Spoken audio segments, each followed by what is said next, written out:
राजीव की है।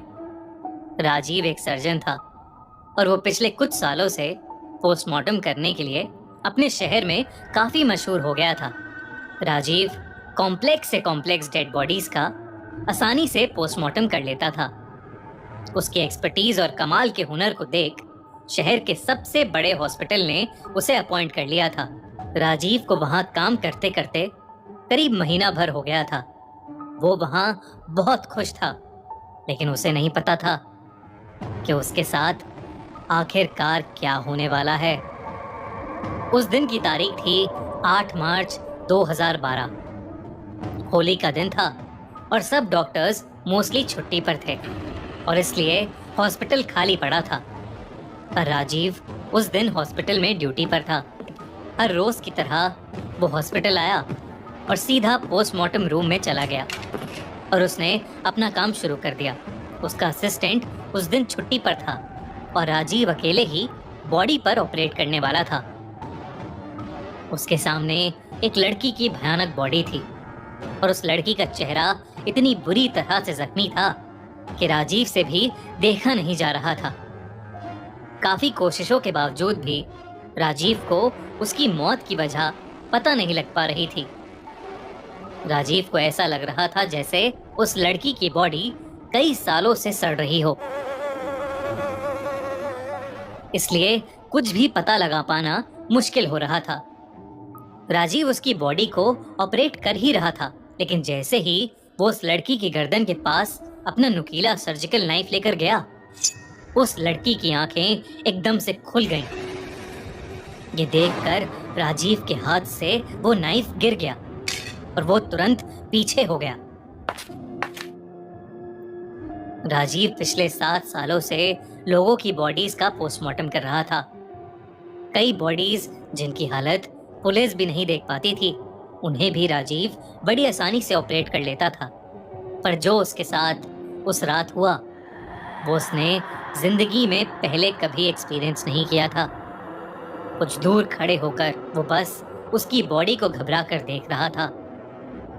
उस लड़की की आंखें अब बंद थीं और वो बॉडी एक लाश की तरह बस वहां पड़ी हुई थी। राजीव को लगा कि मरा हुआ इंसान कैसे अपनी आंखें खोल सकता है, तो उसने सोचा कि शायद ये उसका वहम होगा और उसने आगे जाकर फिर से अपना सर्जिकल नाइफ उठा लिया। राजीव ने उस लड़की की गर्दन में चाकू का ब्लेड घुसाया और उसकी खाल को गर्दन से नीचे चीरने लगा। लेकिन ऐसा करते ही उस लड़की की आंखें फिर एक बार खुली और दाईं से बाईं ओर घूमने लगी। देखते ही देखते उस लड़की की आंखों का रंग गायब हो गया और उसकी दोनों आंखें बिल्कुल सफेद पड़ गईं। इसके बाद उस लड़की के हाथों की उंगलियां और दोनों पैर जोर से हिलने लगे। ये सब देखकर राजीव बहुत ज्यादा डर गया और वो उस बॉडी से दूर हो गया। काफी देर तक उस बॉडी में कोई मूवमेंट नहीं हुई। बॉडी चेक करने पर उसकी कोई पल्स नहीं थी और ना ही उसका दिल धड़क रहा था।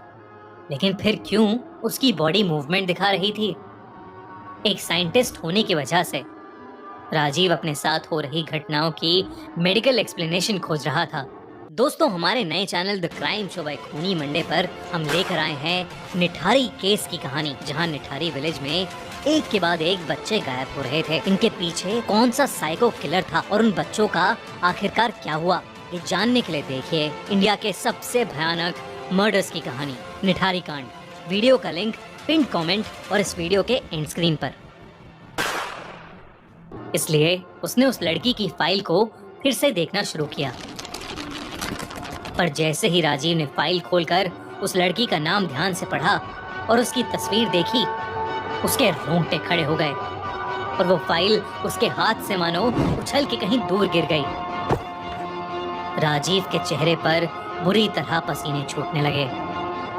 वो लड़की और कोई नहीं बल्कि राजीव की मेडिकल कॉलेज की लवर प्रिया थी। लेकिन इससे पहले कि राजीव कुछ समझ पाता, उसके गले को किसी ने पीछे से पकड़कर दबाना शुरू कर दिया। राजीव ने पीछे मुड़कर देखा तो प्रिया की लाश वहां खड़ी उसका गला दबा रही थी। कमरे में जल रही लाइट्स जोर जोर से फ्लिकर करने लगी। राजीव को समझ नहीं आ रहा था कि वहां क्या हो रहा है। राजीव चीख भी नहीं पा रहा था। उसने किसी तरह अपने पास में रखा अपना सर्जिकल नाइफ उठाया और उस लड़की के हाथों पर कट्स मारने लगा। पर वो लड़की अपनी सफेद आंखों से बस राजीव को घूरे जा रही थी और उसका गला दबाए जा रही थी। देखते ही देखते उस लड़की का रूप ही बदल गया। उसके बिखरे काले बाल हवा में लहराने लगे और वो जोर जोर से हंसने लगी, जैसे उसका कोई पुराना बदला पूरा हो गया हो। ऐसा लगने लगा था कि वो कोई लाश नहीं बल्कि कोई बहुत ही भयानक आत्मा है। राजीव ने अपने आप को छुड़ाने की बहुत कोशिश की, लेकिन वो कुछ ही देर में हिम्मत हार गया और उसकी आंखें बंद हो गईं। कुछ देर बाद जब राजीव की आंखें खुली तो उस हॉस्पिटल का पीएन उसके पास एक पानी का ग्लास लिए खड़ा था। उस पोस्टमार्टम रूम में अब किसी लड़की की बॉडी नहीं थी और उस पीएन ने बताया कि कोई भी बॉडी उस पोस्टमार्टम रूम में उस दिन नहीं भेजी गई थी। उसने ये भी बताया कि उसे अचानक से पोस्टमार्टम रूम से राजीव के चीखने की आवाज सुनाई दी। वो जल्दी से जब पोस्टमार्टम रूम में आया तो उसने देखा कि राजीव खुद ही अपना गला दबा रहा था और अपना गला दबाते दबाते ही वो बेहोश होकर नीचे गिर गया था। ये सब सुनकर राजीव शॉक था।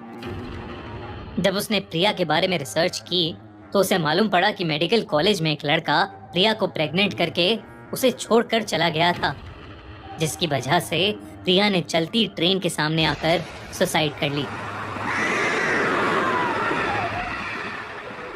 उसकी मरने की तारीख थी 8 मार्च 2002, यानी उस दिन से एग्जैक्टली 10 साल पहले। राजीव ये सब सुनकर हिला का हिला रह गया, क्योंकि वो लड़का और कोई नहीं बल्कि राजीव खुद था। उसी ने प्रिया को प्रेग्नेंट करके उसे छोड़ दिया था। उस दिन के बाद से प्रिया की वो खौफनाक आत्मा उसे जगह जगह पर दिखने लगी। वो एक साया बनकर राजीव के पीछे पड़ गई थी। प्रिया की आत्मा राजीव को खुदकुशी करने के लिए उकसाती रहती थी और एक दिन वही हुआ। राजीव इतना ज्यादा डर गया था कि उसने ट्रेन के आगे आकर अपनी भी जान दे दी।